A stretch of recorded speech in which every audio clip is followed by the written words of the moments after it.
Hey, trashlings. Welcome back to the Demon Trash Podcast.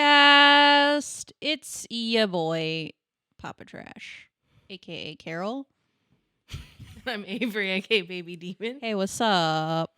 Hi, guys. Okay, so remember in the last episode where I said we're back? We weren't back. We weren't back. I was lying to myself, and we'll talk about it today. But this time for real, we're back.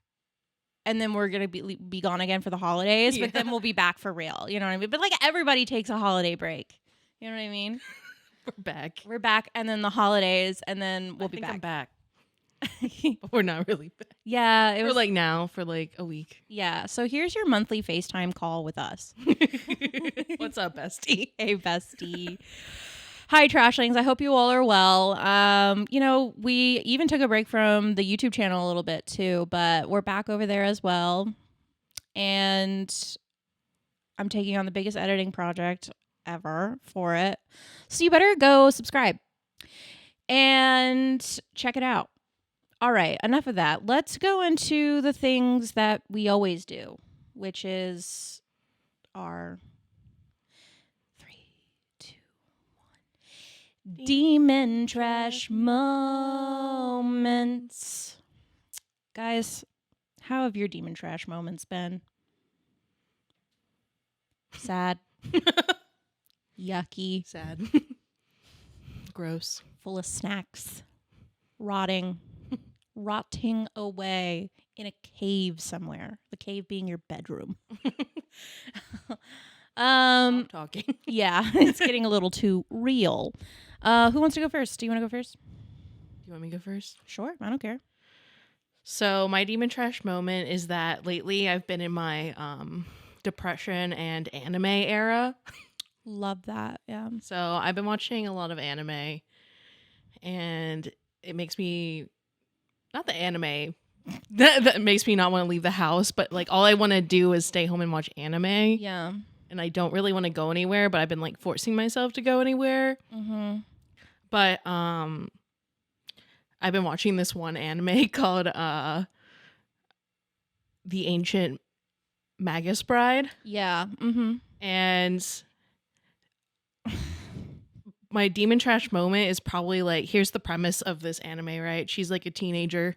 Yeah. She's a teenage girl, almost 16.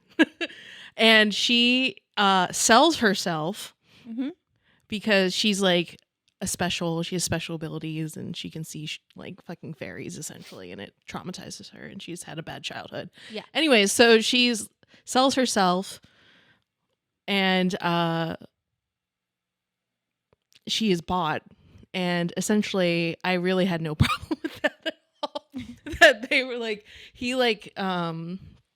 so the guy who buys her, his name's Elias, and he is like kind of like a partially human fairy kind of thing. He essentially looks like a man, but his face is like a bull skull essentially, but like not even more even like It's like more like a deer almost. Almost like they're like, I get you. Oh, yeah. they're like long. Yeah. But anyways, he bought her and he's like, you're going to be my apprentice and you're going to be my bride. And I was like, okay, I'm interested in this anime. Yeah. But in my mind, she's 20. Yeah, that was one of those things. So when that anime came out, I was very excited about it because the animation style it's gorgeous. It's like really beautiful. Mm-hmm. And I even had, I think, the first manga too. But I remember being like, oh, I'm so into this. I love it. And then it was like, wait, she's 16. And like, she's going to be this like ancient being's bride. Like, I know what you're thinking. Like, oh, guys, but like a 17, 18-year-old girl like gets, charms her way of like thousands of years fairy prince. Yeah, but she's of age. She's an adult. Here's how I feel about it. Like, I personally feel like they should just start aging these characters up because I think it's I think it's a cultural thing. I don't watch that much anime, but I personally think it's a cultural thing Yeah, it with like definitely the is. Japanese culture. Like for them, the age of consent is like 13. What? Yeah, I like did not know that. their age of consent's like really low. Like when they consider like women, like girls, women, like is really like young, Really? essentially. Yeah, so like I think it's kind of like a cultural thing, but also like if you keep watching the anime, it's kind of explained that he, like, yes, he's really old, but like kind of he like is the same age as her, like maturity wise. Like it's Wait, very really? strange. Yeah, like Yeah, I didn't get very far because I was like, I don't know if I can like get down with this. they have it was like a hard to very get into like it. kind of like strange. I feel like it's a very strange relationship, but it's not like he doesn't like. It's not like sexual. Like, do you know what I mean? Okay. Like it's not like physical or it's anything not like that. physical or anything like that because like he actually is like he doesn't understand anything about human emotions. Okay. If that makes any sense. so is So he like more when like he her says caregiver? like when he says like you're my bride, like yes they do like kind of get married and have like feelings for each other, but they're like very it's like very like for him when he said spouse, like you're my spouse, you're my wife, it's because he was told like a long time ago that like husbands and wives are people who just live together. So it's like for him Sure. like he has a different like understanding of what that like that is. Yeah. And like he's also like learning like about human emotions. Like he doesn't understand jealousy or like he doesn't understand like worry yet in the thing. But like I think that anime in particular, I'm like getting through the second season, but Oh wow, you got far. I told you I've been in my depression and animes. You're just like watching it in your room? Yeah. Oh my god. Holy Um shit. Because I feel like you literally just told me that you started that anime like maybe a few days ago. I told you I'm in my depression and anime I believe era. you, dude. What part do you not I understand? don't know why you're fighting me. But yeah, I've been watching a lot of anime, but I've been watching that one in particular. But I think honestly, like Monster Romance has like ruined my like moral compass because like when I heard this, like I was like, I'm not upset about this. I'd be fine if they like if she like when she's like 18 or whatever. Do you know what I mean? When Yeah. they like want to cross that bound like line or whatever. Like during the first season, like he's mainly like her teacher, like Yeah. her like master for magic, and she's the apprentice. Yeah, there was I've seen a lot about it, and I've seen a lot of people be like, this show's problematic because it's like, it also, people were like, oh, he's like grooming her. Like, this is grooming. But it's like, I'm sure it's fine. I'm sure it's like, there's a lot of shit that we could dive into that is extremely problematic and things that are, seem innocent. Anime. Yeah. Yeah. I mean, I'm watching the other one that's like, I think it's like My Apothecary or something, but she's like, Oh, she was also kidnapped and has to work her way. She has to work with the concubines. Like, yes. I've heard about this one. I heard it's good though. oh, it is really good, but it's like, why do these girls have to be like 16, 15? Like, do you know what I mean? Like, why can't they be 18-year-olds or 17? You know, like I thought a little anime had older. kind of reached that point though recently, because I was like, I feel like a lot lately, a lot of the characters in the anime I'm watching are at least like older, like college years, but I guess in a lot of it's still very much high school age, middle school. Oh, and come on, we've been watching fucking Jujutsu Kaisen, and you Uh-huh. know they be right, like they are gratuitous with like But they're not people who watch wait. anime are pervs, Yeah. including me. Yeah. Come on, like we all saw Nanami pulling on that cursed spirit's ponytail, and we're fucking And we ate it up. salivating. Yep. You know, But more about that later.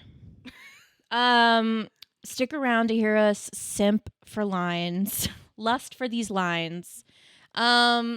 All right, my turn. So this one's kind of an old one, but in my time away, my partner was like, listen, I love that you're a reader. That's so freaking tight of you. But we can't do these stacks anymore. We need to get shelves and put your books up on shelves. So we put up these like 2 shelves. I already filled them. They're already filled. And we need more. But that's beside the point. The point is that when I was putting up all the books that I've like read that have just been kind of like piling up in my room, I came across an oldie but a goodie. Everybody knows this book. Mhm. Everybody knows this book. The Body Keeps the Score. I mean, it blew up on TikTok because it was like the ultimate, like, it kind of was like that, it was like, when did this book come out? 2021? I don't know. But it was kind of like, you know, the shadow journal that everybody was getting for a minute there. Yeah. It was that's the original shadow journal. Yeah, like from like 2020, like 2 years ago. Yeah, like 2021 or something like that. Anyway, so it's about the Body Keeps a Score, Brain, Mind, and Body in the Healing of Trauma by Bessel van der Kolk. Dr. Bessel van der Kolk. Anyway, I was reading it, and, you know, because I was doing the therapy thing back in 2021, I was trying to heal these wounds. I only got halfway through. I didn't finish this bitch because it got too real. I was like, I can't do this. I wasn't strong enough. I was not strong enough to finish it. Did you finish it recently? No. So why you bring it up? Because that is just I gave up. I was like, you know what? I thought I wanted to know more and understand about my trauma. I don't. I really don't want to talk about it anymore. Not interested in healing. No. I think I literally, I was like, I love that I saw that. I was just like, wow. Because I really thought, I was like, I'm doing that. Because I was doing a lot of therapy. I was reading a lot of books on healing and working through stuff. And with that book in particular, I was like, I think, you know what? I actually don't need to know more. Like, I wish I could take back things. I wish I wouldn't have the knowledge I had now. Because it's too real. Sometimes, you know, I don't want to look at it. I thought I wanted to look it in the eyes. I don't. I actually don't. So, will I ever finish it? I don't know. Maybe when I have money, because it's like that was a really annoying thing. It was like, oh, here's some things that you can do, and it was like these therapies that, like, I'm like, bitch, like, I live in America, okay? Like, to do any of this stuff like EMDR therapy, it's like all out of pocket. The one that's like you move your eyes side to side? Yeah. Okay, so apparently budget hack. I saw a TikTok. Right? Okay. Hold on. This is should not be a replacement for actual medical. No, probably not. But they are saying that if you play Tetris, like that is a good like substitution for that for therapy. EMDR. Yes, because you're looking from side to side, like looking at the things. Yeah, but isn't the point of EMDR is that while they're doing that, they're like going through the trauma as well? I don't know. Yeah. But they say like if you're like stressing out or something. Okay, like well, that, yeah, but like you should play Tetris, and it's like a form of EMDR therapy. Well, so very, very light, because the EMDR is like it's that, but you're sort of like going through like what do they call it? Exposure therapy. You're like talking about it while doing that, so it basically like remaps your brain so that you can basically like kind of get over some of your triggers at least. Or like the things that bother you, you know, whatever. So that was another thing. It was like pissed me off because I was like, I need money like to like heal my trauma. I don't need to hear about how my brain is scarred. Like, I'm just done. I'm going to go back to reading smut. It made me feel better. And yeah. So but I left the bookmark there because if I was like, you know what, maybe one day I will return to this. Maybe I'll have the strength to finish. But that's not today. It's definitely not going to be tomorrow. And it's not going to be anytime soon. And that's that. Yeah, when I saw when there was like the shadow work journal was like really popular, every time I would scroll. 2 years ago? Nothing. I was not interested in that at all. 2 years ago, Carol, I would have been all over that shit. I would have been like, yeah, let's do this. I got to get my head right. Like, we are unwell. I would have done anything. I would have been shadow journal. Okay, sure. Shadow work. Yes. I mean, those of you who've been with us a while definitely know we went through our shadow work self-help days, but now, no. I feel like this is when we should do it because we're the least interested in doing it. Like, I think that's like the sign. It's like, maybe you should. No, because I've seen the truth and I don't want, like, I'm done. Like, you know what? Like, I go back to this. Like, I actually do have more fun being delusional. Is it healthy? No, but that's the Demon Trash podcast. That's why you're here. So I'm just being me, and that's just how I feel. So, I mean, am I wrong? I feel like the distractions feel good for a while. They feel good right now, and I'm gonna just live with that. When they stop feeling good, which is like what happened, in 20, then that's when I'll finish the fucking book, and I'll get the other fucking one. I'll do the shadow work then. Well, I did a lot of. I've done a lot of shadow work, and that's not fair. I have done a lot, and I've done a lot of growing. But do I feel like it's like okay, like I've come really far. And did I ever reach the end of the path? No, but I don't think that's like life. You never reach the end of the path of like being fully healed. I think you just have to heal forever. Like I genuinely think that's you're like, what always life on a healing journey. No, you're like literally like I think that's the point of life is that you're just always healing. And right now I'm fucking exhausted. I'm taking a break. I don't want to heal. You know what? I feel good. Like I feel, I learned some lessons. I'm going to take those into the next phase of life. But do I need to get down in the fucking dirt right now? No. I don't want to. Well, I think for me, it's like I already know. That's what I'm saying. It's like I be knowing. Like I be knowing. And I don't feel I'm tucking all that away and I'm putting it away for now. It's like, sis, it's fine. It's like, it's over I there. Should address it because the pile is just getting bigger and bigger and bigger. But it still fits under my fucking bed, dude. And it doesn't look messy. It doesn't look cluttered. It's still tucked away beautifully. But it's just like a dark, you can hear like ominous drone underneath. It sounds like a fucking cat, like dying. Jesus. But it's not too loud that it disturbs me. So yeah. And I'm on meds. So that's how I feel. That's my demon trash moment. Is like I can't be arsed with all of these like shadow work and trauma. I was like, ugh, no, thank you. I'm just gonna stick with my fiction. I'm gonna stick with the escapism. Yeah. I think just it's healthier right now. I just do. And that's how I feel. Yeah. Yeah. What's your demon trash moments, guys? Send them to us and we'll read them on the show. Feel like there's more you want to say. I was just about to say congratulations. On what? You doing you. Oh, thanks. I do. That's nice. Let's talk about seasonal depression. Let's talk about burnout, seasonal depression. So I would say, yeah, that's what happened. So basically, I burnt the fuck out. I don't even know what happened. Like, I just shut down and I just was like, yeah, I'm just not going to do anything anymore. Yeah, not tell me about it. Not tell Avery about it or anyone for that matter.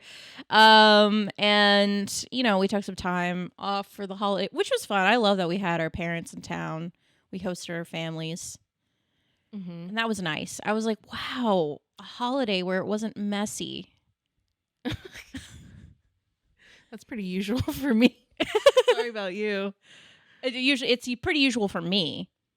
A messy holiday? Yeah, I know. That's what I mean. I was like, that holiday is pretty like normal for me. Oh, yeah. Messy. Okay. Oh, okay. For the most part. No, it wasn't messy. It was actually enjoyable and fun. We found out my dad is a huge Twilight fan. Oh my God. And is like a huge stan for the videos. Hi, Uncle Gary. No, don't say hi to him. Okay. Dad, you're not allowed to watch this podcast. You can watch the YouTube channel. You can click like and you can like it and you can fucking. This is going to be actually, we're both going to take a moment. Hey, Mom, if you're actually listening, I appreciate the what support. is the word I'm saying? And the next time we have a phone call and you listen to this podcast, since you say you listen to the podcast, what's the word I said? The word is chopstick. Now, if you say chopstick to me, I know that you were listening because she says she listened to this and I'm like, you don't fucking listen to this. There's no way. You can't follow it. My mom even said that so much of like what we talk about just goes right over her head. She has And no she doesn't know what idea. we're She has talking no about. idea what we're talking I mean, about. she's not gonna know what we're talking about. Baldur's Gate. No. I mean, you. Oh my god, I had a funny demon trash moment, but because it's been so long, I just forgot about it. What? I just remembered it. So like, it was like the same weekend. My dad, we posted our Baldur's Gate, like the episode we were talking about Baldur's Gate, right? He calls me one day and he's like, "What's Baldur's Gate?" Oh god. And I'm like, "Please don't." I was like, he's like, "You're talking about on your podcast." And I was like, "It's a game." And he's like, "Do you date?" I'm like, "No, stop that." And I was like, "You're not allowed to watch the podcast. Don't watch it anymore." Like, And then later on, it was I'm before- virtually fucking fictional men, Dad. I didn't say virtually. Is that what you want to hear? No. So I am like I'm playing Baldur's Gate. I'm like trying to finish it right. Mm-hmm. And then literally the scene with the mind flayer, when the mind flayer comes onto you and wants to like get down Mm-hmm. and dirty with you. So I'm like playing and I was like, I didn't know what I was gonna do. Yeah. But as soon as that started happening, my dad calls me. And I'm like, damn it. It's like when you're listening to smut in public and It's like your dad's like, my dad's calling me, right? And he's like talking to me. It's like, "Oh, what are you doing this week?" And I'm just like, "Yeah, Dad." And I'm like trying to go through the scene. I'm like, fuck you. There's mind flayers trying to fuck me right now. Can you not call I was me about right to. now? If your dad wouldn't have called you, I think you would have fucked the mind flayer. I might have done a cheeky save. Do you know what I mean? Because you weren't sure if you wanted to go back and do Well, it. I just wanted to see it, for science. Right. I just wanted to see it for science, and then I go back and like what my character would really do was just like stay loyal to Gale. See, I feel like we both had our monogamous playthrough, and now I'm ready to just fuck everyone up. Yeah, with Baldur's Gate. And my dad called me during that, and I was like, "Dad, what the fuck?" Perfect timing. Yeah, I was like, I had to fucking be like, "Get away from me with the mind flare." Yeah. It's like, "Get back." Ew. I'm not gonna get that achievement now, dude. You get get it for the achievement. Yeah. I need the achievement. I'm trying to 100%. That's why. That's why. Something the bear. Just kidding.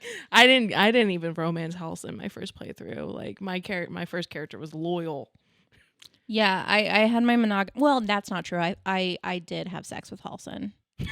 But I got permission from Astarion. Mm-hmm. And then we did have a big fat orgy with the Drow siblings, which yeah. Anyway, so Back to seasonal depression. That's quite okay. the So I've been talking to my friends, and actually, this was a few months ago. We haven't had a podcast in a while. I was talking to my friends, and I was like, I'm just giving in to seasonal depression. I'm not fighting it this year. Seasonal depression to me is like Thanos this year. It's inevitable. Like, what's the point in trying to fight seasonal depression if I know, like, essentially it's just going to snap its fingers and then I'm there? I can't fight it.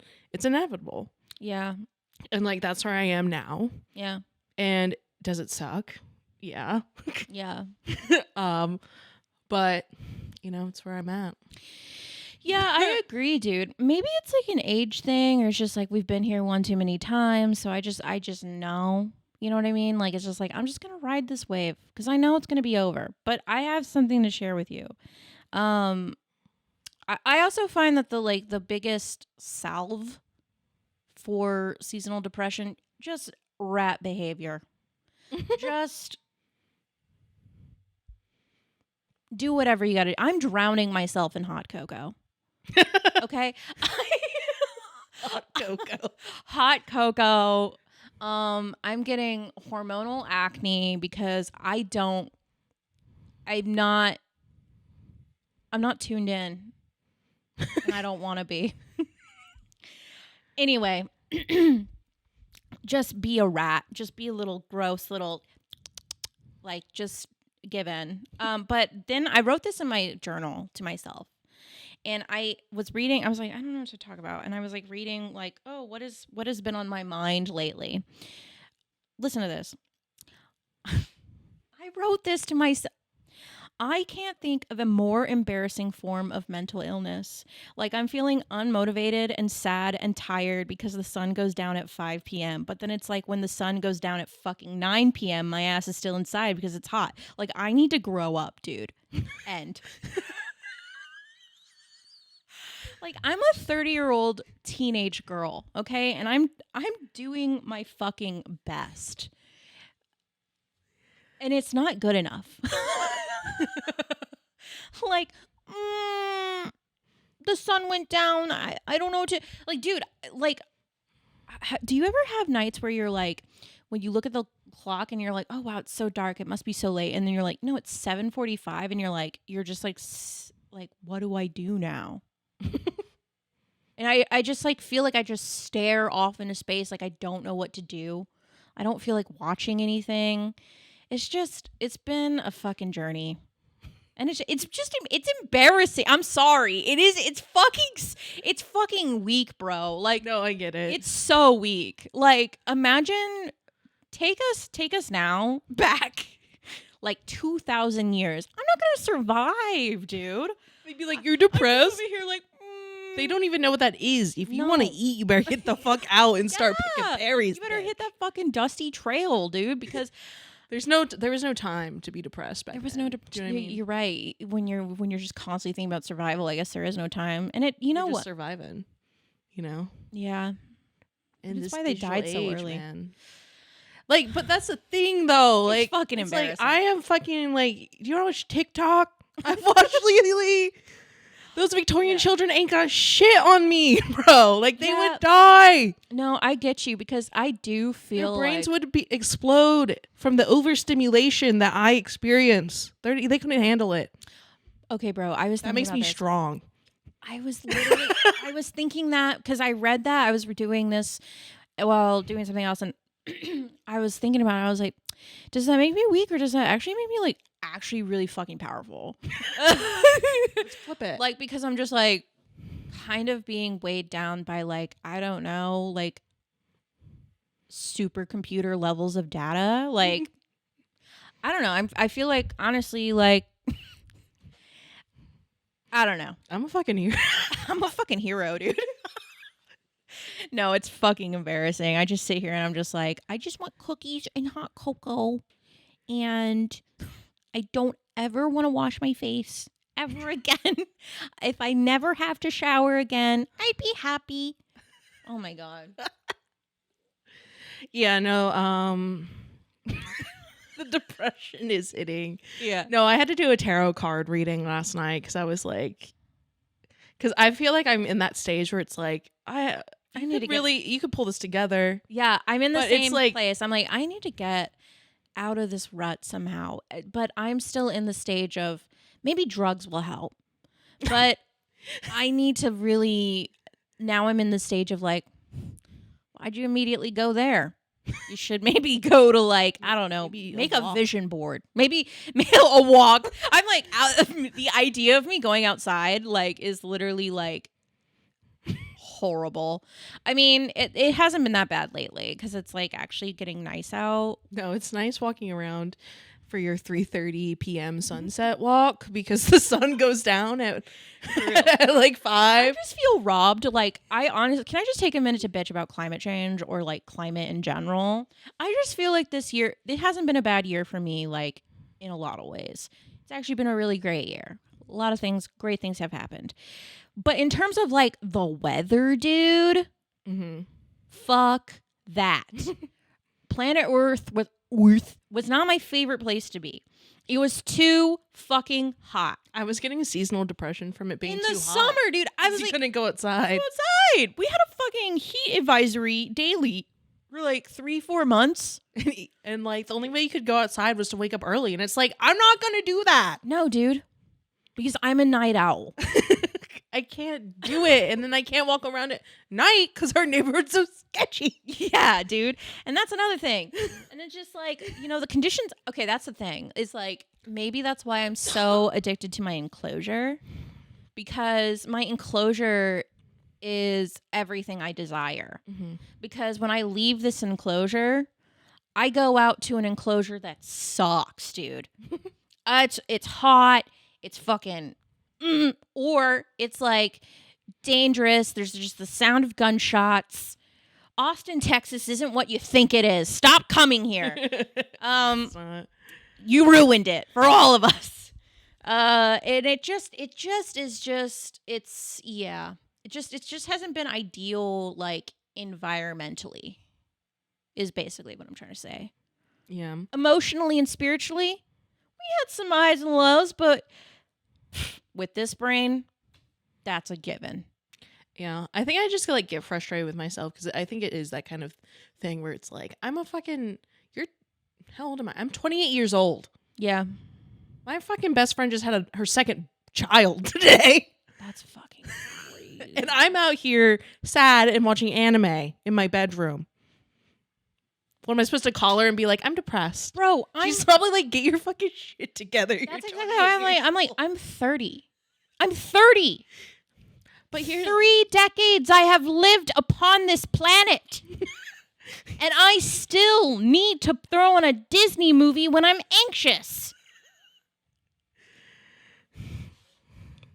Is that because we're demon trapped? What's wrong with us? Yeah, no, I'm not well adapted. I feel like It's like either I'm a fucking what did Grams say, that we're like techno human? Techno No, I don't know. tech homo sapiens. I don't fucking know. She basically said she thinks that we've evolutionized into somewhat cyborgs because now we're a species that like we're like codependent. Well, you see like babies now, they know how to Technology. fucking operate an iPad better than I can. Yeah. And this is a hint, by the way, that I'm getting out of my depression era, because whenever the iPad comes out, and it usually does around the end of the year and the beginning of the year, because I always think it's that classic tale of if you have an iPad, you have your life together. I'm going to be really honest with you right now. I spent a lot of money and put myself into further credit card debt buying this thing.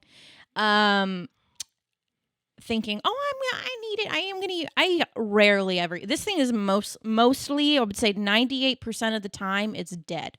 That's why I sold mine for like $40. Yeah, well, mine was old as shit. Too. But when I am using it, I'm using it. So that's when the iPad makes an appearance. That means Carol's trying. Oh, there's a. Oh, we're trying. That's a good sign. That's a good sign. If the iPad is out, Carol is she's feeling productive. Yeah. She's feeling like she wants to go places. See, my problem is I be feeling like Padme. Do you know what I mean? I ain't got the will. Mm-hmm. I ain't got the will right now. And that's been my problem. Because it's like, I think the struggle is when you know what you need to do, you know? It's like, oh, I know what I should be doing.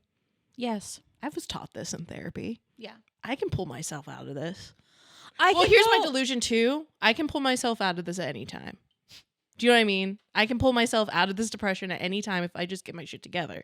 But that's not necessarily true, because I'll start and stop and like, you know, have There's problems. silly little things. It takes a while. Well, I saw like a TikTok even just yesterday when I was realistic. scrolling on TikTok. Brittany Sprosky she was like on the toilet and she was like, "How is it this fucking hard for me to go on a fucking 30-minute walk every day? Like I just need to go for the fucking walk." But I'm just sitting here, I don't want to go and walk. And it's just like, dude, it's just the idea that like I'm gonna step out, and we live in a pretty like normal neighborhood. And it's just like, no one's going to be looking at me, but I can't have them see me because you know how I think I look? I look like the fucking mutant rat that like adopted the Ninja Turtles. What's his name?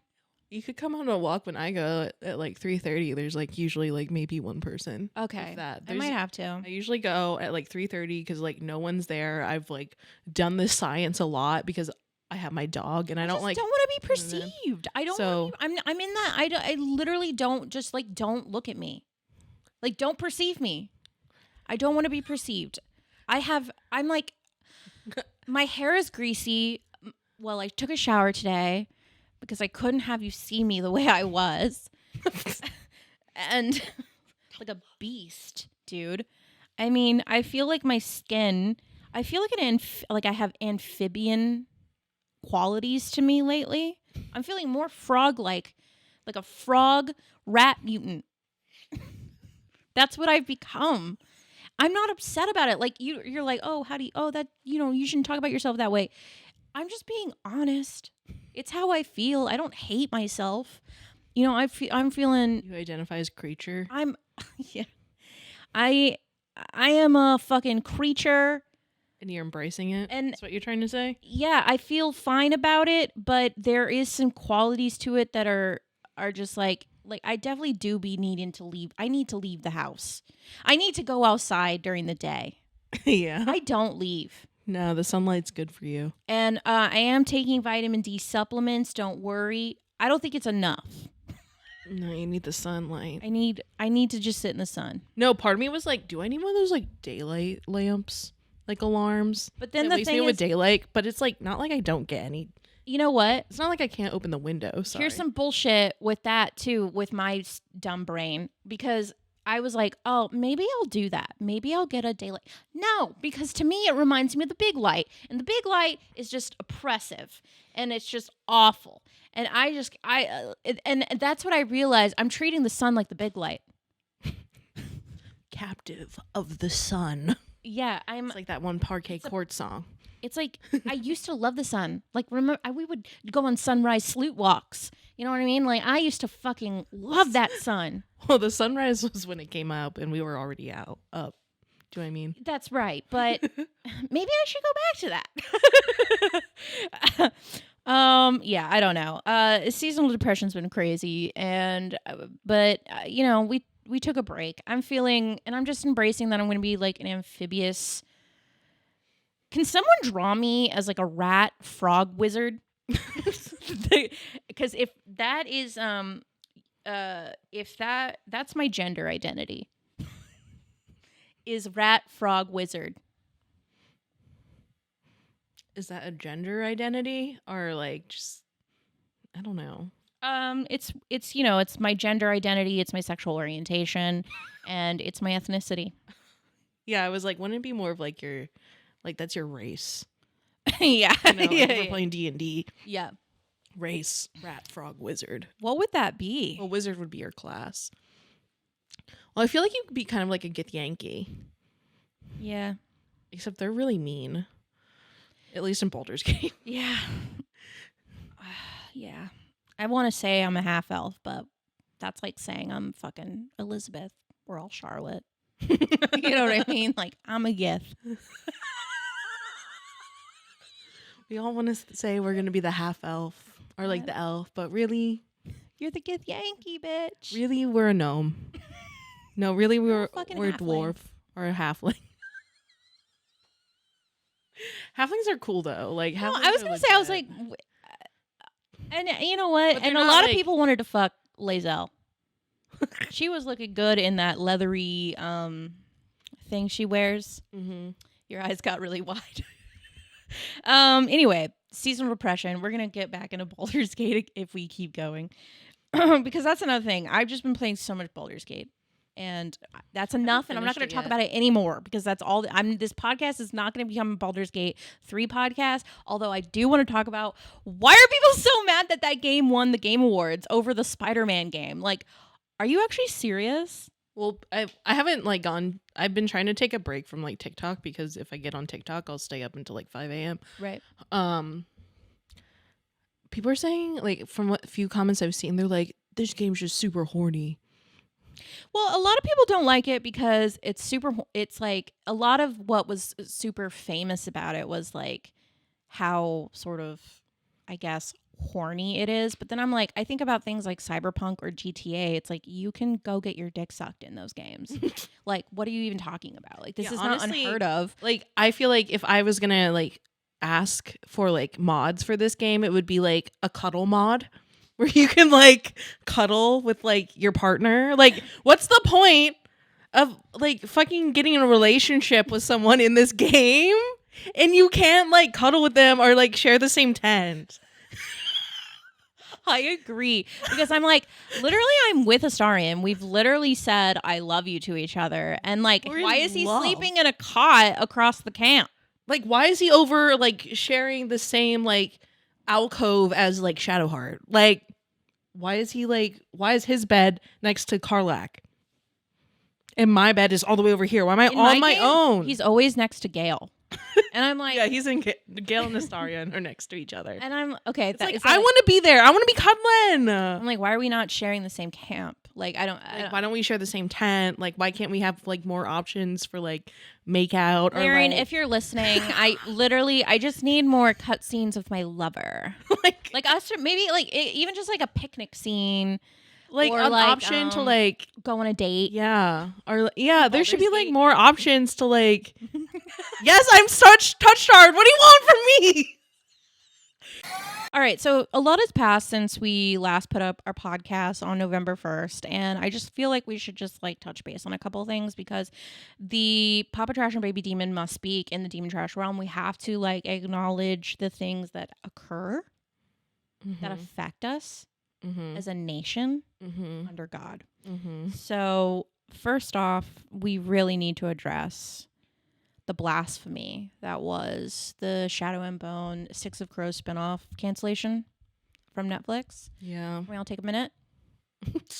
Moment of silence. Bitch, the rage that when I saw that, oh my God, I must have been so annoying to my partner because I was just, it was a rant. It was venting. I was yelling. Like She was breaking things. I was upset. I was punching punched a holes hole in the wall. I went full teenage boy rage quitting. I'm upset. And then when I saw the guy who plays Casbrecker post that with his gloves, black and white, robbed. Jesus, I am robbed of my Kanej. Yeah, It's just fucking bullshit. It's fucking bullshit. Have you even read the Six of Crows books? I started. I didn't finish it. They're really good. I know. I need to watch them. They're like the read best in the Grishaverse, in my opinion. No, everybody says that. I'm so pissed off about it. I've seen the petition because people are like so pissed off. The thing is, this isn't like surprising that Netflix did that. I mean, Netflix cancels things all the time. Yeah, I wasn't shocked that they canceled it. I'm definitely disappointed that they did because I feel like they did a pretty good job in the second season. And I feel like if they did the Six of Crows spinoff and like took it there with like those characters, like I feel like they still would have had like a really strong show. I think the show would have been bigger because the thing is that anybody who will tell you like Shadow and Bone is a popular book series, but everybody will tell you that Six of Crows is their favorite thing about the Grishaverse. Lolina, whatever. But plus, I think the one thing everybody says that they put too much. There was so much going on in that show that was so fast paced that if you didn't really read the books, then it's like you probably didn't like caught up with a lot of it. But yeah, it sucks that they canceled it and then shows like the fucking Witcher keep going. Do you know what I mean? Because they essentially stole. I'm gonna say it. I'm saying it. They essentially stole the kind of plot that is the fucking Six of Crows. And I'm sorry, but no one's gonna watch your piece of shit show because guess what? Everybody was watching it for Henry Cavill. Okay, we were only watching The Witcher for Henry Cavill, and maybe Yennefer. But her. Like Ciri, like I like Ciri in the video game. I do not like her in the show. In the show, oh my God, she's awful. I hate her. Like, and like they're changing the direction of the show where she's the main, like focus more on her, even though the show's called The Witcher. Yeah. And we're gonna focus on fucking Ciri. Yeah. And like a ragtag group of kids. Yeah. Young adults. No, and thanks. their adventures and whatever. Thanks. It's like, this sounds awfully fucking familiar. Yeah. No thanks. I knew when I finished The Witcher, when I finished the last season with Henry Cavill, I was like, well, that's the end of that show. Also, it wasn't very good. No. Like that season sucked. Like, if anything, the only thing I was only there for Girl. I was there for Girl. I mean, he's great. Like, but yeah, I mean, and then we're coming off of the SAG-AFTRA and the writers' strikes, and I fully was like, I'm 100% for the strikes, but like, they were tough. They're tough for everybody. They're tough. They were especially tough for people who work in the industry. But like it especially, I mean, it is tough when you are essentially Netflix, sort of like a studio, I guess, and you're shut down for like months. I mean, at the end of the day, Netflix lost a lot of money. A lot of places, Yeah. people lost a lot of money. And the thing is that Shadow and Bone's first season did like really amazing. It had amazing numbers, but it also came out during the pandemic. It was a fantasy show. We kind of been starved on that. And then when the second season came out, the numbers fell a little bit. But like, first off, you can't expect the same sort of like viewer retention on a second season of something. Yeah. Secondly, like what like it had a fan base. Like, No, it had a really good fan base, but like I think that's the thing about Netflix. They didn't want to They put a don't listen bunch to of it. money. They didn't want to put a bunch of money that they had lost from the strikes into something that people would actually appreciate, because for them it's like profits over actually making good shit. Yeah. But it's like if you're like want to be making like money like constantly on a streaming service, like the problem is you have to keep people subscribed. 100%. So it's like, how are you supposed to keep people subscribed if you keep canceling their canceling shit. the favorite shows? I agree. Like they like do like one season of something and then they could just cancel it. Like apparently like that No. Lockwood and Co. Like we've had people ask for us to watch that. They canceled that after one season. It's like, why even start making a show? Like if you're gonna just cancel it, like why do one season of something? In my opinion, do you know what I mean? Right. To like start up like a new kind of thing. Do you know what I mean? Let's Yeah. start building up this universe. Let's get all the sets and whatever and start casting this fandom and like making this whole new show and world, like world building, and then just to trash it. Yeah. Like I understand if it's like truly like a garbage show, but like shows like Shadow and Bone where like a lot of money was put into it. There's They an were established good. universe. They were good. You have like established fan base of those books, like because I'm like I guarantee you anyone who's read like Six of Crows, they're gonna watch the show. Mm-hmm. You know, and it's like my that's personal theory- sold millions of copies. My personal theory is that the Six of Crows spinoff, which was going to be the season 3 Mhm. aspect of it, it was like the Shadow and Bone aspect of it was going to be. That's what the season 3 was going to be. It was going to be the Six of Crows spinoff. Yeah, They had already written the scripts. The scripts were written. I just think the timing probably ruined everything. Yeah, it was And the I think they timing. were gonna cancel it before the strikes, even too, because they never renewed it while that show was coming out. And usually something is gonna be renewed by the end of its airing, like One Piece and like but some that's other always, stuff like, we've watched. Really good. You know what Yeah. I mean? But like, I don't know. Like, It's like it'd be like if they invested like all this money into One Piece, establishing this huge universe, and then like we're canceling it. yeah. It's like, why would you do that? Like, Yeah, and also the end of the second season kind of leaves us off on a big cliffhanger. So like, Yeah. if you've never even read the books, you're like, what the fuck? yeah, we'll never know what happens. Like, that was a huge cliffhanger. yeah, And the show's over. it's done. It's done. It's So, like I wish yeah. they would still like be in. I don't know, because it's like who knows if like another studio would pick it up. But it's just like I feel like it's just like I wish they could just like. Does anyone else want to make the like? Do you know what I mean? Here's the rights to the show. Honestly, at this point, I'm like, I wish Prime would do it because they make good stuff. Like, I watched Gen V. I watched all of Gen V, which I know a lot of you guys have asked us to watch that as well and react to it. The thing is I've watched it, and I think Avery struggles with the boys and stuff like that. I just think it's a really violent show. It is. It's incredibly And violent. I'm like, I'm just not like a violent. I don't like. It makes her over the uncomfy. top violent. To be stuff. fair, I struggled with the boys for a little bit because of trauma. Yeah, and we like with the boys. I stopped watching that because we had like a really traumatic thing happen. Yeah, that and we witnessed, and I was like, I can't watch this. It's way too violent. Yeah. It's way too like It realistic. took me a minute to go. I had to go when. Yeah, I had to go back and watch the boys like later on after doing some therapy because I was like, I literally can't watch this. But no, Gen V was really good. And I heard the second season of Wheel of Time was good Oh, I haven't heard. because I heard the first season was not good, but the second season was better. I don't know.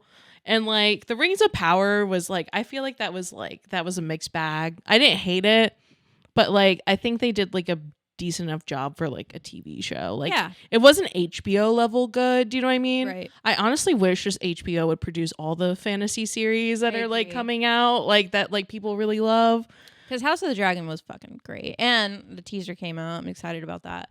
Yeah. Guys, I think we're going to watch it on the channel. I don't know. But then it's just like, are you going to be okay with us? Like, maybe I should leave it there. It's the Targaryens, dude. It's not real. So, okay, I was playing a game. We were playing that herd mentality game. Yeah. And it was like the question was what family, like what fictional family would you want to be part of? Did you say the Targaryens? I said the Targaryens. I was like, it's not about the incest thing, it's about being able to ride the dragon. It's not about the incest thing. It's not about that. It's not. For me, I don't know about Carol over there. Look, it's not. Here's If I could be... It's not. Well, I think they just okay. It's not on me. It's on the producers. If they wanted me to be weirded out by it, they wouldn't have made it so fucking good. That's what I'm saying. Do you know what I mean? It's like it's not my fault. Like, what was I supposed to do? I just watched it. Do you know what I mean? I watched it. Someone else made it. And they knew what they were doing. And they knew what they were doing. They did not have to make it like they did not have to do the fucking like Pride and Prejudice, room fades out, all the noise, fucking locked eye. Like they didn't have to do that. But they did it. They fucking did it. And I'm a victim. I claim no responsibility. Point blank period. For having to ship Daemira. I don't claim responsibility. When I have inappropriate, intrusive thoughts, it's not my fault. It wasn't original. It wasn't an original thought. It was implanted. I'm a victim. I like that. It erases all the, when I don't have to, whenever those... No accountability on me. No account, because it's not my fault. Okay? Like when I read these books, right? When I read ACOTAR, and then, not my fault. She made it that way. She made it that way, and it's... And I am... And she knew what she's like a doctor. She's like a scientist. She knew what to do and put on the page to make me sweat, make me holla. All right. All right. Let's talk about, speaking of books, let's talk about Iron Flame. Iron Flame came out, which if you're a fucking complete fucking pleb, is the sequel to Fourth Wing, which was like the biggest book of the year. By Rebecca. That really Yaddles. was this year, wasn't it? Yeah. Was it published this year too, or did it just? It came out. So she had a really quick turnaround. I could be wrong, but I believe that it was 6 months. So no wonder. In between. Attention, loyal subjects of the trashdom. This is a royal decree from your leaders, Papa Trash and Baby Demon. Find us everywhere at Demon Trashcast. Like, comment, and subscribe on YouTube. Rate and review us on the podcast platform of your choosing. Do so, or be eternally banished to the abyss. Also, if you're here, you probably have some goblins and gremlins that will find a home in the trashdom, so share with your friends. And if you like what we do here and would like to support us, check out our Patreon for extra content and more. Signed... Empress of Destruction. No, how about your humble rulers, Papa Trash, and Baby Demon? Do it or else.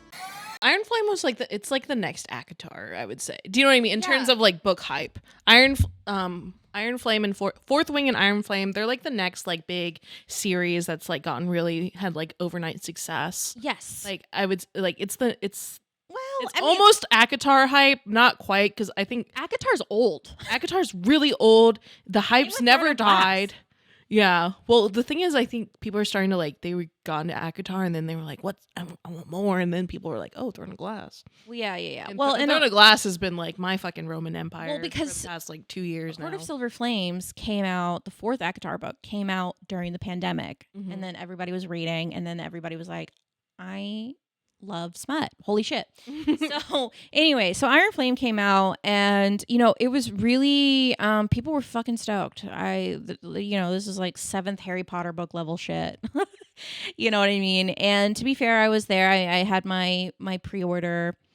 I was ready to go. And I read the book. Now, the thing is with Fourth Wing, when I say, oh, it was one of my favorite books of the year, I mean that. I really do mean that. But not because it's like, and no disrespect to Rebecca Yarros, but it's not because it's like classic literature or like good writing. Okay. It's not the best thing I've ever read. It's entertaining. Yeah. It's entertainment, bitch. Like, this is super fun to read. Mm-hmm. Is it the best book ever written? No. It's not even the best fantasy book I've ever read. But that's kind of the point of it, is that it's sort of the, it's so fucking... I feel like it's really digestible fantasy. Exactly. It's not overly complicated. It's not too deep. It's very straightforward fantasy. Anyone could read this. Anyone could read fucking dragons. It's Dragon College. It's Harry Potter with dragons. It's all the tropes, bitch. With it's all the tropes. enemies to lovers. And it's like, of course, like book talk girlies are going to eat that up. Mm-hmm. And it's a really good, like, intro, I feel like, to romance, like romantasy, sure. Romantasy, and like, it's not YA but new adult fiction, like fantasy fiction. Personally, like, how I feel about it, it's like not my favorite series.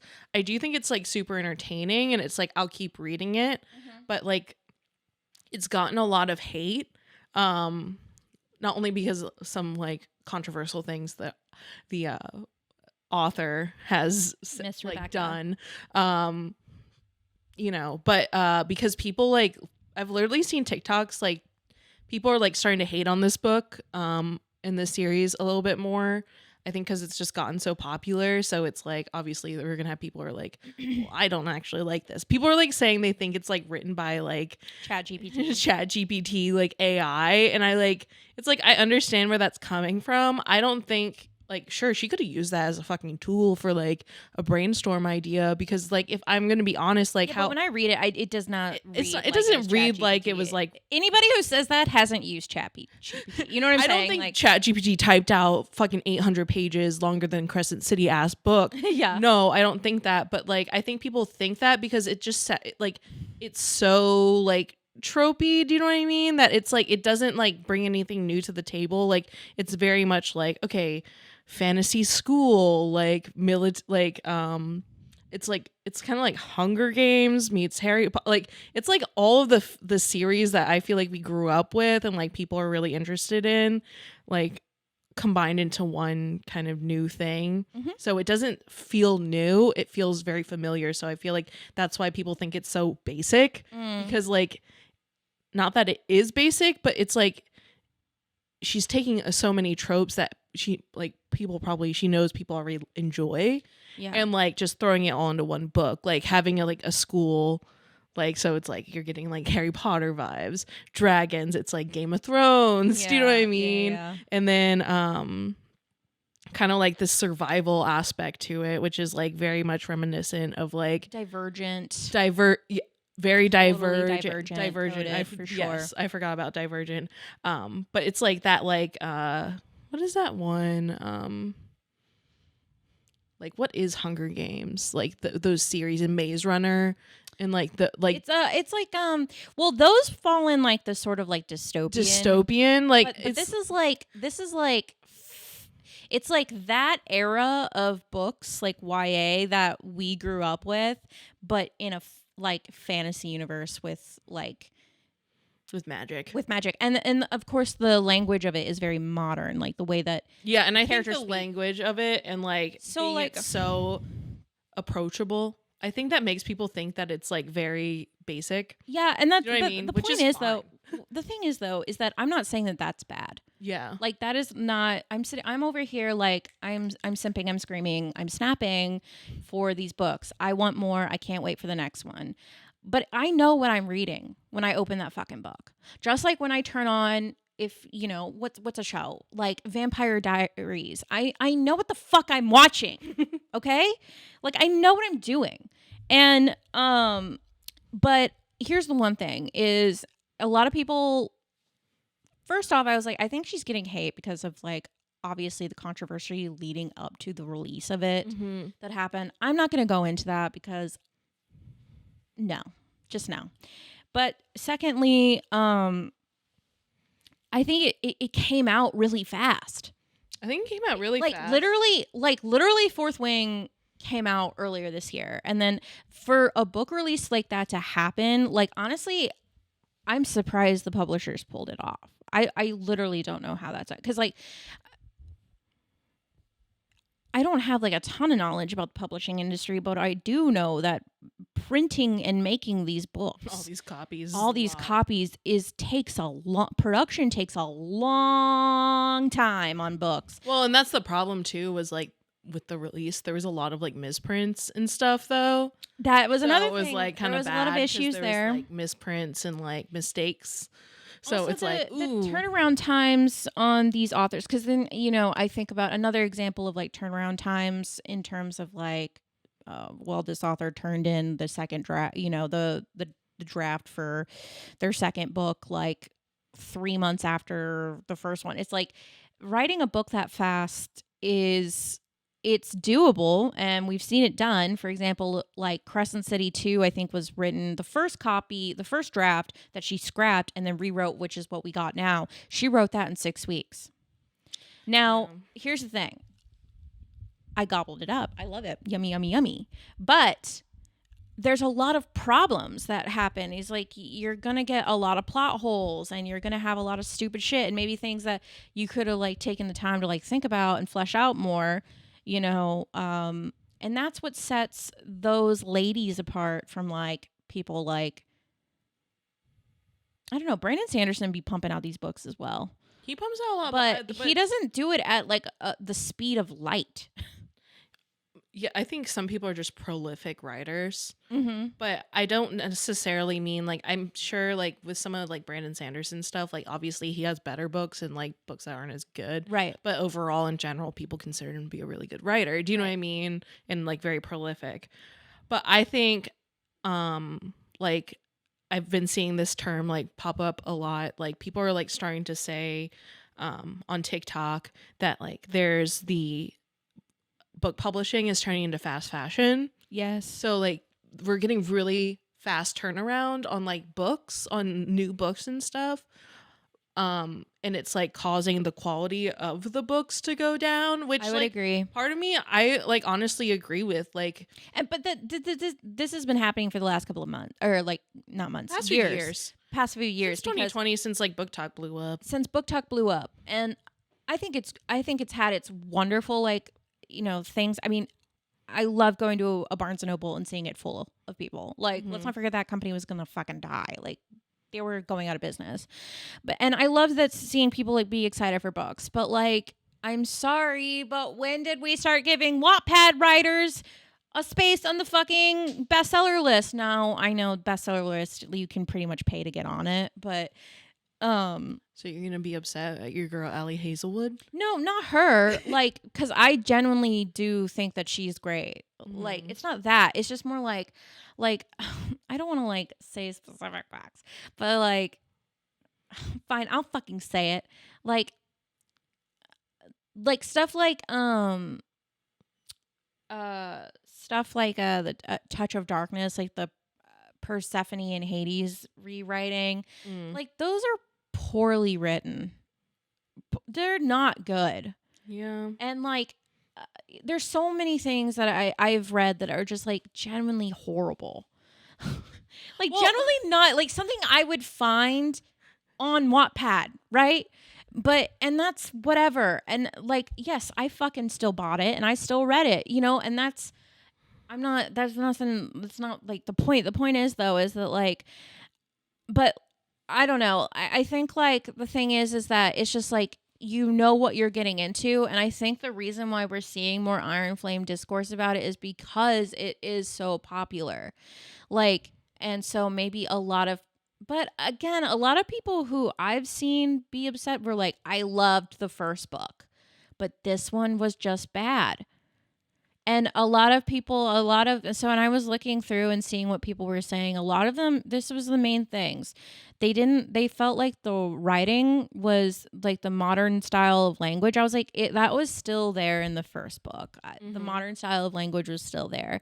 I do recall someone's brought up this line a lot, is when she says "for the win." and she says for the win in the second book. Anyway, when I was reading that, I was like, okay, that did take me out of it, but for a second. But I like kind of knew that because I knew like the voice of it. The other one was this is kind of spoilers, I guess. So if you haven't read Iron Flame, but like the constant back and forth, the like repetitive arguments between Violet and Xaden. Yeah. That shit did get old very quick because Violet, she was being really annoying in this book. Like she really was. Like I understood where she was coming from, but like at the same time, I'm like, girl, big picture here. No, that's how I felt like reading this book. I was like, if this bitch just not get over it.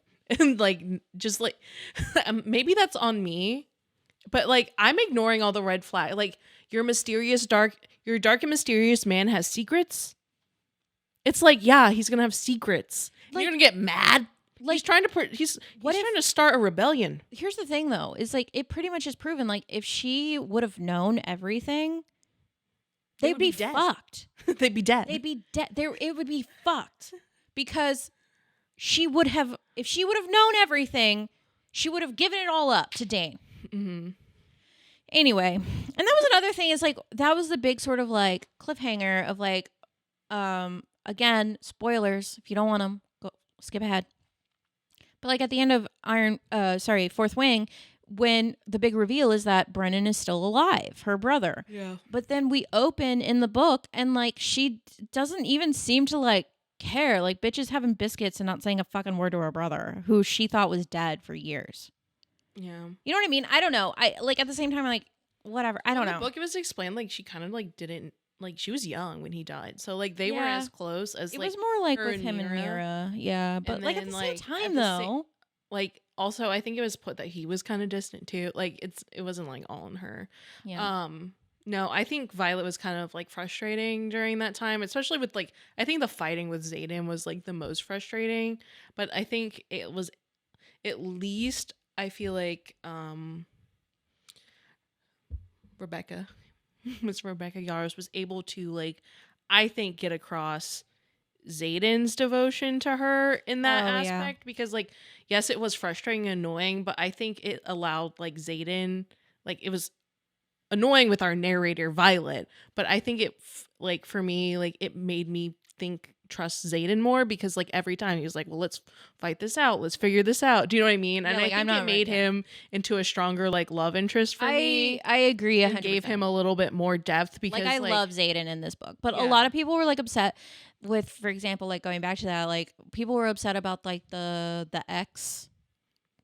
The whole like X thing. Yeah, and how he was being too nonchalant about it. And I'm like, because he don't give a fuck about her. Yeah. It's like, duh. If he actually, it'd be more annoying if he was like still like pining or like whatever. If there was like stuff. He was so clearly like didn't give a fuck about her. Mm-hmm. He didn't care if that bitch lived or died. Yeah, I think the other thing, I feel like it probably could have been like a little bit shorter of a book. Like that book was so long. It was so long. It was longer than Crescent City. So much stuff in it, and yeah, but I don't know. I think everybody's entitled to their own opinion. You don't have to like Iron Flame, and I don't give a shit. I just think that when it comes to this kind of stuff, like I'll say it over and over and over again. There's so many good books that are out right now that, you know, are written by amazing writers. Mm-hmm. But at the end of the day, like sometimes people want to read the fucking Keeping Up with the Kardashians level shit. You know what I'm saying? Like this is Akatar over here is like, oh, we say it's so good. I'm like, it's not prolific. You know what I mean? And it's like also like people having problems with like modern language. I've seen a lot of people getting upset about modern language writing. And that's been a thing like where it's like fantasy. Well, yeah, in fantasy or like as like in that world. And in a way I understand it. At the other end, I just think that it's just maybe like a writing style that you don't like. I think it's a writing style, but also I think it's like the way I think she's doing it on purpose. Yeah. Because like if you like look at the beginning of those books, it says it's a translation. So yeah, you know what I mean? So if the book is being translated, mm-hmm. it's going to actually reflect they're going to translate it into reflect our modern language. Exactly. So we can understand it. They're not going to translate it into a Navarian slang because we wouldn't understand that slang. If you're like going to talk about it, not that I don't know if she's like that deep and when she's like writing it. And I know people have had a problem with her like saying that she like has taken inspiration from like Gaelic and like or something, but it's like actually not what she's talking about. You know, like obviously she probably should do more research or whatever in that aspect. But like, I think people are taking this book too seriously when it's like this is CW. Do you know what I mean? This is on some CW shit, and you're trying to treat this like prose. It's not prose. Yeah, bitch. Like it's a CW TV show. Yeah. Okay. And also, maybe this is like you want to sit here and be like, oh, Shakespeare was prolific. Yeah, because for the time he probably was saying like mad funny jokes. Yeah. He was fucking hilarious. He was putting out the fucking hit Bravo TV shows on that fucking stage. Yeah, you know what I'm saying? You know what I'm saying? Like, they were like when they do translations, I was like, oh, this is slang, and this was a joke for this time. Mm-hmm. Like, yeah, we're in a different era, babe. We're in a different era, so it's not gonna sound like J or it's not gonna sound like fucking Tolkien. Okay, yeah. I think like I respect people who are like fans of Fourth Wing and they're like didn't like the second book or they didn't think it was that's good. fine. I respect that opinion. Like everyone can feel a certain way about any type. There were definitely aspects of it that I was like, okay, whatever. Yeah, like they're definitely not everything's gonna be a fucking perfect piece of like fiction. But I think the problem is sometimes though, it's like especially with book talk, the problem is it's like obviously book talkers have to like you have to cater a little bit to your algorithm. So you're gonna have to read books you don't want to read. For example, that might be Fourth Wing. And it's like maybe you do come up with like maybe it is better for you to be honest of like how you feel this book and say like, oh, I'm critiquing it versus saying like I really enjoyed it. Do you know what I mean? Yeah. And like they don't want to like push into the hype.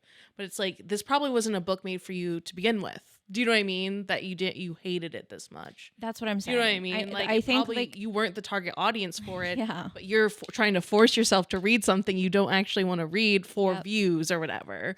Yeah, you know, there could be an aspect of that. I agree. And like I understand that as someone who like makes content all the time. Like maybe I didn't want to really watch the show, but I thought it's good for the algorithm. Do you know what I mean? Yeah, and 100%. But I found a way to enjoy it, or I gave my honest review and didn't like it at all. Do you know what I mean? I think there's a lot of book talkers who do it well, who do that like well. But like, yeah. Anyway, that's that. I liked Iron Flame. I'm excited. The ending had me gagged. Boots the house down. I was like, ah. But yeah, no, there were parts of it that were annoying, but I gobbled it up. I read that book in like 2 days. But yeah, anyway, that's Iron Flame. Let us know what you think about Iron Flame. I know a couple of you guys in Discord read it and loved it. Thank you for. I love that. I'm almost like, should we do like Patreon? I don't know. I'm like, we need to do like a book club or something. We literally talk about book club. We need to do like a Demon Trash book club. So we went and saw the new Nicolas Cage movie Dream Scenario. Mm-hmm. That was really good. I went into it expecting something entirely different. But I really liked it. I thought it was really good. I thought it was funny. It was an interesting commentary on like going viral.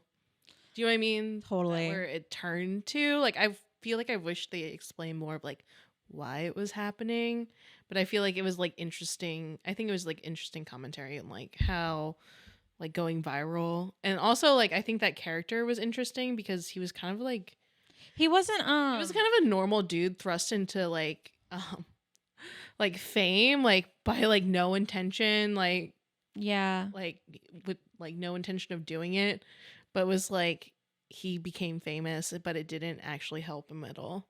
Yeah, I also thought it was interesting because like a lot of times, you know, usually in a story, usually your like protagonist is like likable because you want your somebody to follow and care about that character. But the other thing about that guy was like it was such a relatable human character that at the end of the day, you're like, there were parts of him where like he's kind of an asshole.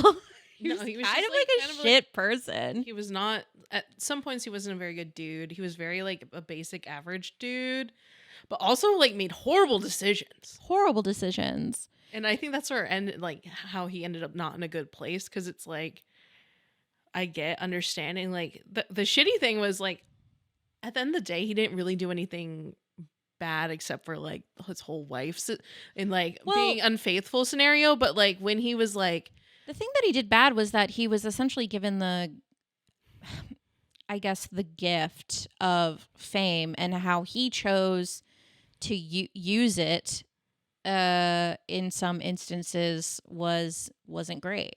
yeah, well also it's like, you know, with the whole scenario where like it turned when he like was when he started like killing people in people's dreams, do you know what I mean, and like them being nightmares, like he didn't like respect anyone's wishes or like fully like it was unfair because it wasn't actually him, but it's like if people are like in like that sucks in that way, because it's like he couldn't really control it, Yeah. but like he could have handled it better. Like if it's like the school is saying please don't come, like you don't go, do you know what I mean? Yeah. Like even if it's unfair, you know. Yeah.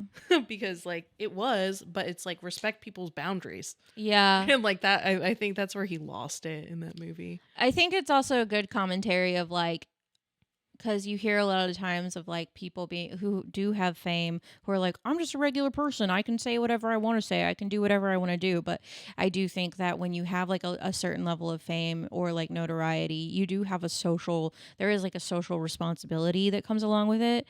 And if you don't want to be like socially responsible, then that has consequences. So that was a good movie. Another good movie I watched recently was the new Godzilla movie from Japan. Godzilla -1, I think is what it's called. And guys, the TikToks, the memes, they are right. It is one of the best movies I've seen all year. It was amazing. I would say that fucking movie had me crying in the theater. Mm-hmm. And you're like, a Godzilla movie? Trust me, dude.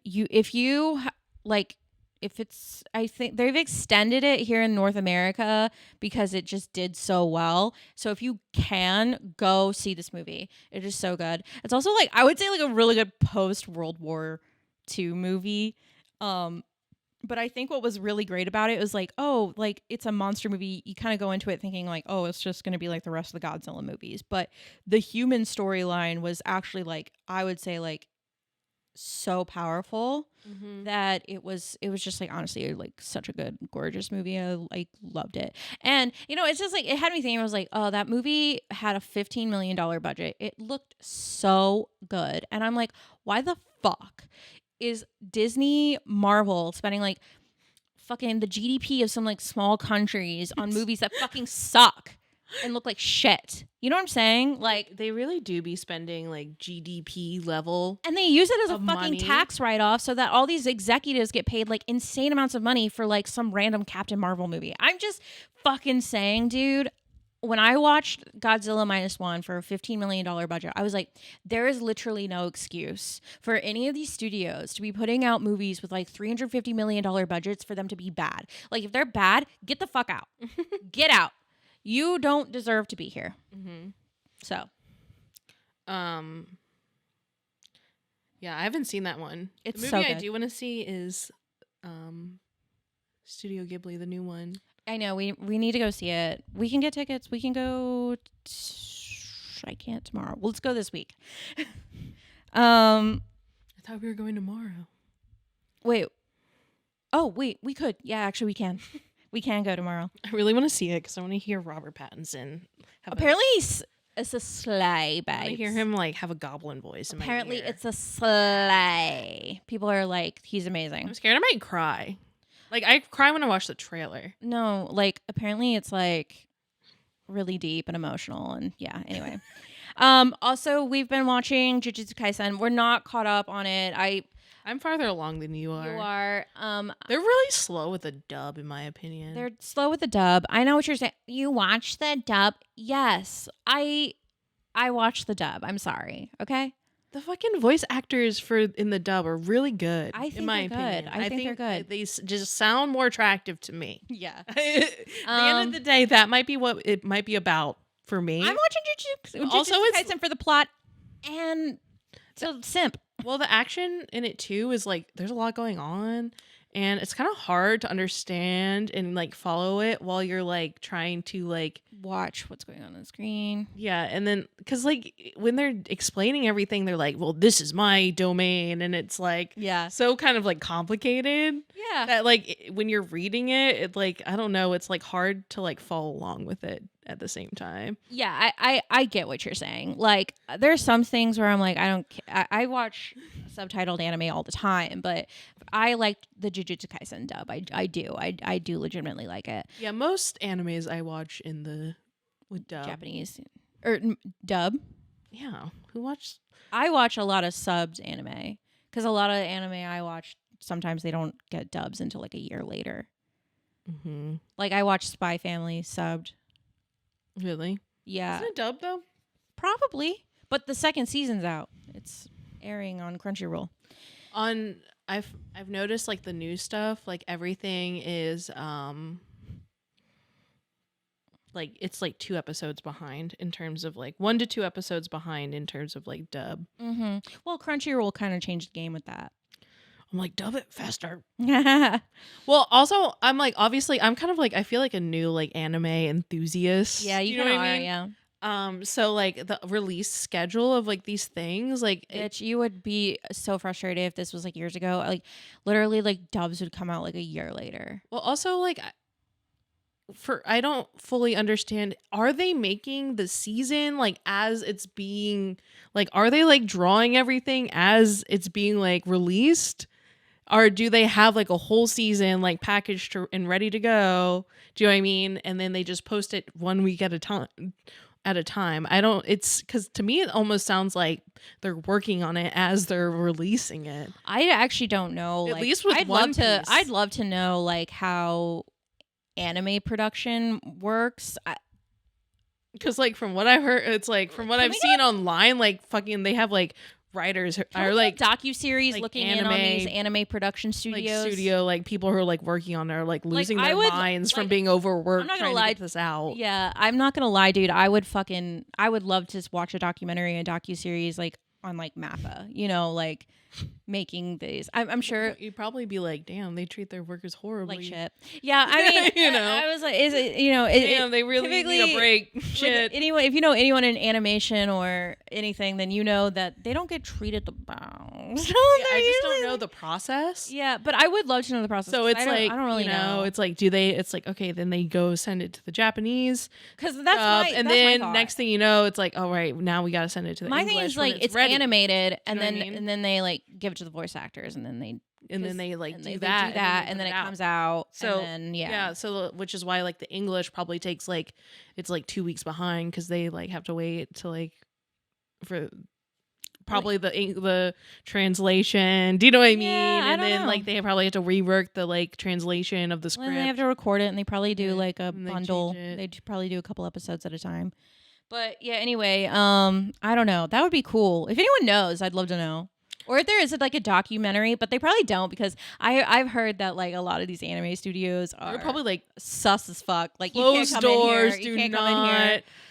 not. Our be seeing- workers are losing their fucking. Yeah. Well, because you know it's like that Asian like work ethic kind of vibe too, Yeah. and where they're gonna push themselves, like push those poor people to like the bone, and like mean, obviously they're it's gonna not- work as hard as possible. That's not that far off It's, from part of like their our culture. here, but in their culture for sure, it's like definitely working themselves beyond burnout, which is not good. And Well, not isn't obviously that why like the creator of One Piece not One Piece, sorry, creator of Kaisen. Jujutsu Kaisen had to take a break too. because it's like he was like these people work so hard on this stuff Like- that they literally Because like the, how the often level is of burnout the level of burnout is so significant that they actually have like physical repercussions, like physical illness. Yeah. 'Cause, Like I mean, they're losing their hair and shit. well, they're stressed.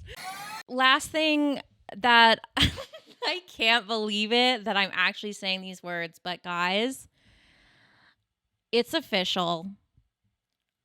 I'm in my WWE era. I love wrestling. Okay. When I was younger, I loved WWE. Who didn't? It was John Cena, The Rock, Stone Cold Steve Austin, the greats. You know, I remember Hulk Hogan in that motherfucking ring with his boa and shit. But we come back to I burn out. I'm depressed. And next thing I know, my neurospicy brain is because my partner watches it. Mm-hmm. And I start to really get into one day I realized I was like, I know what's going on in these plots. I know these wrestlers. I know what's going on. I know their fucking theme songs. It snuck up on me, the fandom. Now here's the thing. I'm not going to be watching YouTube videos about it or anything like that. But I see the judgment in your eyes and I'd like to discuss it. The judgment? There's judgment. How do you feel? Tell me. I want to know. Because guess what? I feel it about myself. I sit here and I go, whenever I'm watching it, I'm like, this is so fucking lame. Like tonight, you know what I'm most excited about? Like what I'm going to be doing in like 2 hours? I'm going to be watching Monday Night Raw, bitch. I know. I'm excited. It's just a level of cringe. Like on Monday, you're like, oh, it's Monday night. It's like, and then on Friday, I don't even go, I'm like, fuck friends, fuck social occasions. I've got SmackDown. No, so I think you and your partner in your codependency era, Are and we then already- you ended up liking wrestling. That's no, how I really feel about do it. like it though. I know, but it's like, I don't know. It's just not my thing. Like, that's No. fine that you like it. Like, It wasn't. everyone has their own thing and like has likes. For me, I just feel like I understand, like, if you could, like, once you get into something, you understand it, like, it probably becomes more interesting. Mm-hmm. But like wrestling to me just is funny. Like, No. you know what I mean? Like, I think Okay. it's just funny. Like, I can't take it seriously, Yeah. and it's not something like No. Okay. So like. But I get the appeal. Like, most of the time, it's just like really it's theatrical. physically fit men like wrestling each other in underwear. That's not the thing though. Is like I'm not sitting here because I'm like those guys are hot. Like that is not crossing my brain at all. I swear to God, I'm not attracted to these dudes. But I think. Okay, so I saw this. I also feel like wrestling is like WWE wrestling. I think it's drag for straight men take my hands. because there's such Yes. showmanship to it. That's the thing about wrestling It's is very that gay in my opinion. Well, it's not gay, but it's very like careful it's because it'll offend people. But I totally know what you're saying because very extra. no, I will sit here and tell you 100% like it's gay. It is twink times 1,000, and I'm obsessed.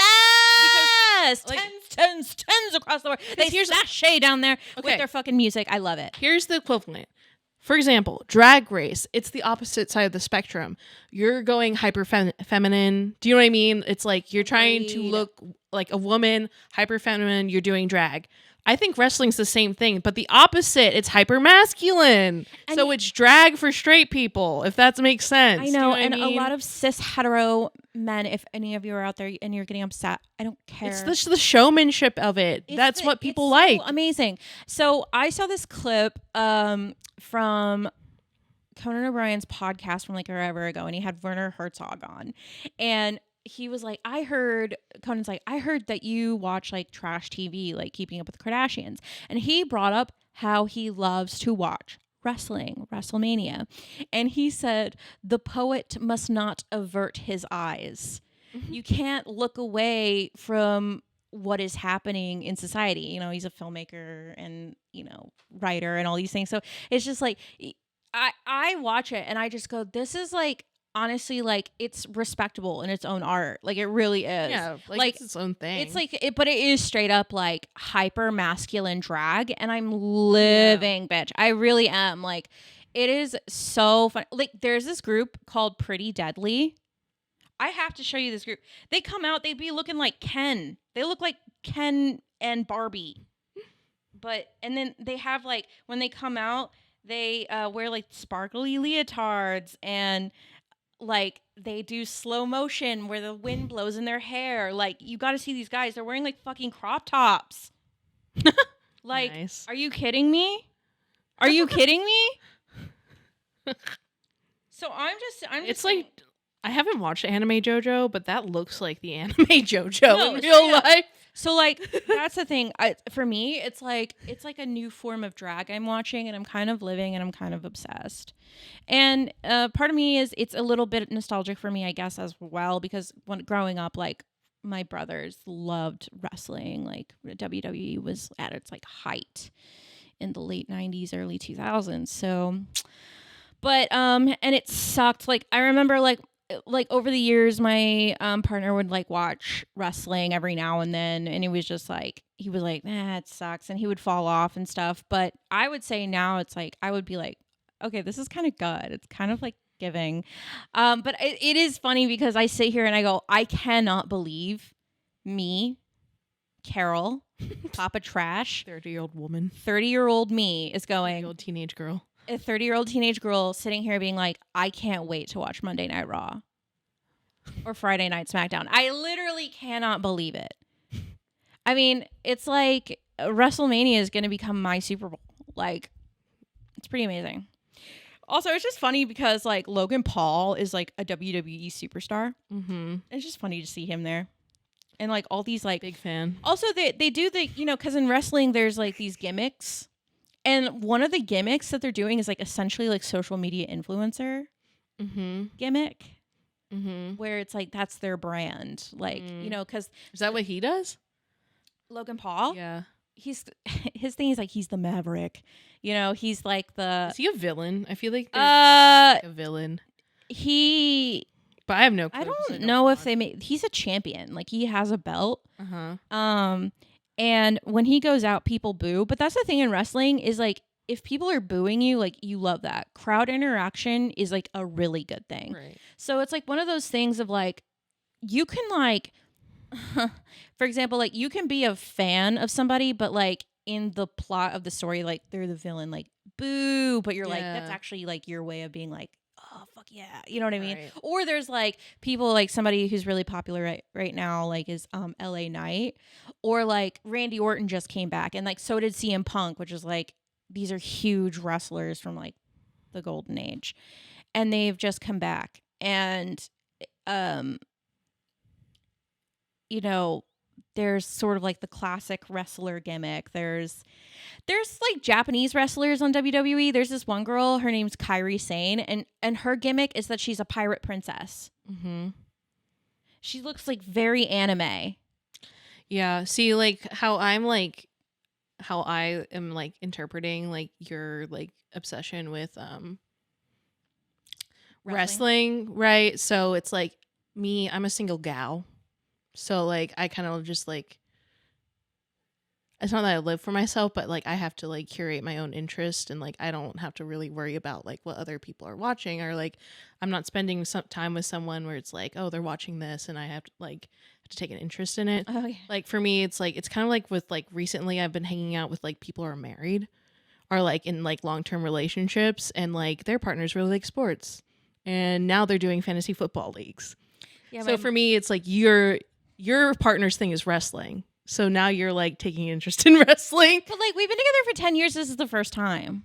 Well, he's back into wrestling again. But he's gone through phases. I know, but this phase I feel like is stuck around the longest. Yeah, and okay, I'll tell you why. Because every time I'll tell you when it started. No. It started because like we've been all living together for 3 years, and like he'll watch wrestling on and off. And this is the first time that I've seen like them like actually enjoy it. Do you know what I mean? Right. It seems like they're actually like interested in it. Before, whenever I heard about it, they would just complain about how shitty it was now. Yeah. Do you know what I mean? So it's like, I feel like now he's super interested into it. You spend time with your partner. Yeah. You're into it now because it's entertaining. Yeah, I guess. You know what I mean? Yeah, I guess there is. I mean, I would definitely say like it got better, I guess, because, and I'm usually like when he's watching it, like I am, I guess you're right. Like I am sitting next to him, like doing my own thing. And then I started watching it, but I'll tell you what happened. So one night I took too big of a dose of my edible, and my partner was watching wrestling, and I was just trying to like calm down because I thought I was gonna fucking die. And then the American Nightmare Cody Rhodes came out, and he has this song. And for some reason, me, super high, out of my mind, really anxious because I'm just like too high. That comes on and it calmed me. I felt comforted by his presence. And then from that day on, whenever I would feel anxious, I'm not even kidding you, I would put on YouTube intro of him walking out just so I could hear his song, and it would bring me back to a place of zen. Now, how does the song go? You know the song. You must have memorized it.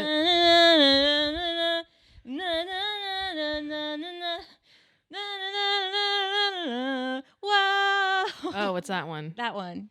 Mm-hmm. Yeah. And that's the other part, is that they make their songs like chanty. You want to get the crowd involved, right?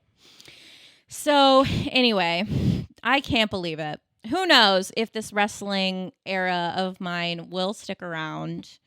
And that's the thing, like, because I would say, like, I'm like a fan. Like, I know what's going on. I know who I'm talking about. Like, if you were to bring up a wrestler right now, I'd be like, okay, yeah, I know what's going on with them.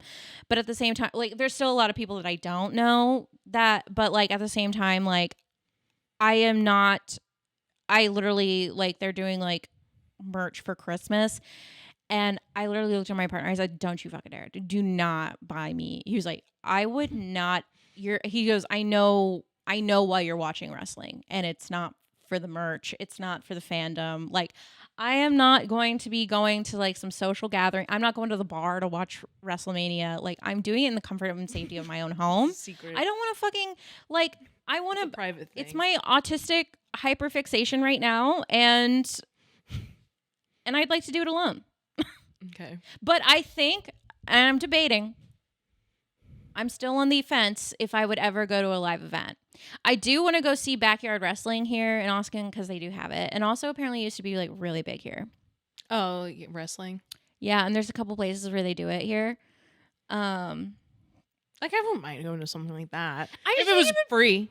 Yeah. Or like, if it was like they were setting up affordable. one day at Central Machine Works, and like I'm just drinking a beer out on the patio and like watching people practice wrestling. I was like that's fun. That's dope. Cute. Like, I don't have a problem with it. No, I think it's funny. It's the showmanship of it though, for sure. Like, but wrestling is very ridiculous. Like, overall, like, if you're sitting here being like, it's real, I mean, it is real. They do put their bodies through some like insane shit, but at the same time, it's like it's all showmanship. And it's like the other thing that Werner Herzog said, he was like, he was like, it's very crude drama that is like quintessential with like what was happening like with court jesters or like in the Colosseums of ancient Greece. It's ridiculous. It's ridiculous, crude, like soap opera theatric. Yeah, it's kind of like a soap opera. With it totally is. It's soap opera. It's soap opera storytelling in this environment and universe that is almost separate from our real world. But then it's interesting because like then you'll see these wrestlers like go do like podcasts and they're like normal dudes. But out there they're like they'll talk about another wrestler and be like, oh, but then they'll go on a podcast and be like, oh yeah, no, he's a good guy. You know what I mean? Like it's all an act. It's all an act. So yeah, I don't know. I'm in my wrestling era, and which means I have to go because I need to prepare myself to watch Monday Night Raw because CM Punk is making his appearance and he's still deciding if he's going to sign with SmackDown or Raw. And Randy Orton signed with SmackDown, so will he go with Raw? Who knows? See, this is what it's like. No, I get it though. Like it's like when you become interested in something, then you like learn all the lore about it. I haven't researched a goddamn thing. It's just everything I've pulled from what I watch. They celebrated. They talk so much on fucking. Oh my god! Sometimes I've like. Do you hear it? Guys, no, like when I'm eating dinner, like I see you guys watching it. It's like, dude, they just fucking trash talk each other the whole time. It's amazing. It's kind of. It's like Drag Race when they do like the library when they read. When they like do the reading and they go do the they do the cocktail thing where they like talk shit about each other. Well, it's just so funny because then they're like, ooh, and it's just like because you know how it's like there's like that stereotype where like women are the ones who love to like talk trash and shit like that. But it's like then it's like on WWE, it's like just all these fucking dudes like talking shit to each other and like this is like so much drama. Oh my god, yeah. It's so funny. It's really funny. Yeah. And you can have fun. I'm having a good time watching it. Will I continue? Who knows? If it starts to suck, I'm out of there. But yeah, it's funny. It really is very much like that's what I said to my partner because I was like, I think this is just like I'm watching drag. Like this is drag. Yeah, it's masculine drag. Mm-hmm. It's super fun. Or was it? Yeah, I don't know. Mask. Yeah. Yeah. Also, I do think like I'm done talking about wrestling. I'm done. I'm gonna stop myself. I could go forever, and I don't want to because you don't care, and that's fine. And I don't want you to care. No one should care about it. No one should care about wrestling. No. I agree. No, like fully. I mean that. Like when I was watching last week, they did like it was like the weekend where it was like they dedicated it to the troops. And when I tell you this was like America being shoved up my ass. Like it was like, dude, they were announcing like the next match with like like the whole crowd was like all service members. And that's fine. I don't have anything against like the troops. The troops. I don't. I don't like military as like a business. But like, do I have anything against fucking Mike who went to be in the Marines? No, I don't. Sometimes that's your only option to go to school. I get it. So, but like, it was just like, so like America, and it's just like, bro, like, this is so stupid. Like CG, fucking helicopters announcing the next CG jets going across the screen to announce the next match between Charlotte Flair and Asuka. It's like tanks. Like CG tanks, like shooting missiles. I'm nice. like, it was like so pro war, and I was like, I don't think that's like propaganda. It's straight up like it was straight up like military propaganda, but it was hard to watch from like wrestling. But that's the thing. Like I know like the they're the demographic. I mean, a lot of wrestlers were once like in the Marines, and that's fine. But it was just so. It was just like I was like, bro, this is ruining my dragging. This is ruining my immersion. Anyway, that's that. I'm done for the day. Okay. Cool. We missed you. I think this is the last one of the year. So I hope you guys had a great end of your year. I hope you have a nice holiday with your familia, and we'll see you in the new year. We've got big plans for next year. Do we? Yes, we do. We've talked about it. I have no idea what you're talking about. Now I feel like I forgot something. No, I'm fucking with you. Okay, because I was like, did I forget? It's secret. We're making the Demon Trash movie. God, no. Yeah, no thanks. It's like, what's the movie? Like us just sitting in our rooms. Covered in you Cheeto watching dust. WWE, like fucking kill myself before I watch that movie. I just thought, I was like, wow, that is very Papa Trash of me. It's so Papa Trash of me. What? To be into wrestling. It is. There's this one guy who has a sword. I don't like him very much, but he has a huge sword. But how are you supposed to use this? You can't use a sword in wrestling. He's part of his thing. He walks out with it and he holds it up. Like, why does wrestling have to be your thing? Like, why couldn't we just get really into K-dramas? Do more K-dramas. I do like K-dramas. I'm going to watch My Demon without you. I want to watch it. Why do you can watch it without me? You're probably going to fap to it, you fucking weirdo. What? I'm not fapping to WWE, dude. I don't fap. At least WWE is in my safe space. I'm the chosen. I don't fap. Okay? You're chosen. Look, I don't fap. I fuck hard. What? 50 Shades. All right, let's go. I'm done. Bye, guys. I love you guys. Bye, Trash. She really just wants to go to WWE. Like, this is affecting a relationship. What? This is affecting our work. Guys, She's cutting the podcast short. She needs to go watch WWE. subscribe so that I can afford to go to WrestleMania 2024. I want to go to the Royal Rumble. I don't even know when that is. I just know it's coming up. I don't even know when it is. Ooh. Bye. I'm We leaving. lost all our subscribers on our God, podcast I'm channel. sorry. They don't want us to hear us talk about WWE. They want us to hear us talking about monster smut. Okay, well, let me bring it back around. I'm about to fucking blow your mind then. WWE's champion for like 6 years now, Roman Reigns.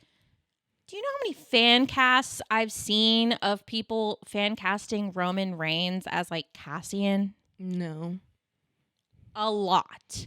Roman Reigns, like, he's kind of like known as like, do you know who that is? Mm-mm.